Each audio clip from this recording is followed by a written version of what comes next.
Clement Masombo, KTN. Now, a rare political shift is taking shape in Nyanza, a region long viewed as an opposition stronghold.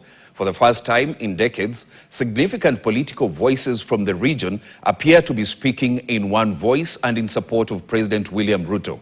This comes amid an intensified charm offensive by the head of state, echoing the strategy he used with the Mount Kenya region ahead of the 2022 elections. Frequent visits, direct engagement, and a heavy dose of development projects.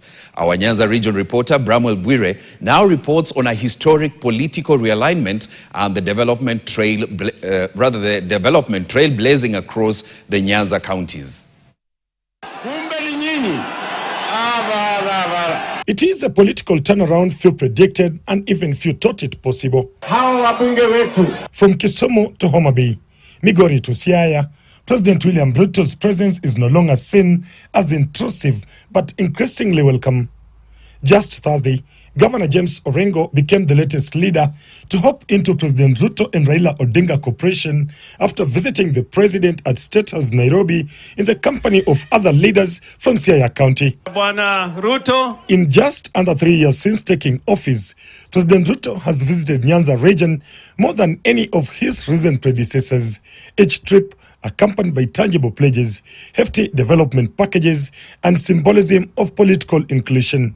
To my friend, Raila Amolo Odinga, I know you have been my competitor. I know you have been my party leader in the past. But today, we stand together, shoulder to shoulder, for the greater good of the Republic of Kenya. And I salute you as a great Kenyan, a great patriot, a man who has a heart for our nation. A statement that may have raised eyebrows just a year ago now resonates with the growing chorus of regional leaders, including some previously loyal to the opposition. And we also want to assure you that we don't double speak as people of Siaya and people of my region. When we say one thing, that is what we mean, and we don't mean anything else. Let us speak the language of the president.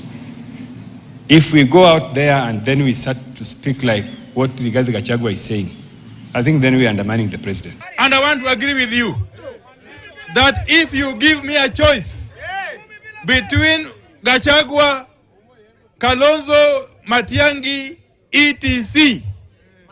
on one side and President William Ruto on the other side, I can tell you without any fear of contradiction that I will go with Ruto any day, any time. Key political players like Energy Cabinet Secretary Opiyo Wandayi and a slew of MPs and governors and community leaders have rallied behind what many are calling the Ruto doctrine: development first, politics second. Muunde ile inaitwa broad-based government. Tukae pamoja, tupeleke Kenya pamoja.